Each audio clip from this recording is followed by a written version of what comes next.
Siri bercakap dengan roti kembali lagi. Sila follow. Terdapat sebuah legenda yang terkenal di dalam budaya Yunani bernama Three Morai atau Three Sister, bermaksud tiga wanita penenun takdir. Menurut legenda, seutas benang itu mewakili sebagai takdir kehidupan bagi manusia. Seutas benang takdir itu sangat panjang, merangkumi keseluruhan hayat bagi setiap manusia secara terperinci, merangkumi dari awal kelahiran, tumbesaran, remaja, dewasa, kerjaya, kebahagiaan, penderitaan, penuaan sehinggalah ke alam kematian.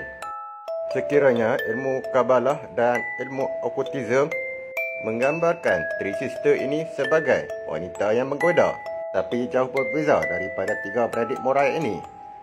Nenek yang berwajah kedut, bodoh dan lagi menggerikan, berjubah hitam. Sambung ke siri seterusnya.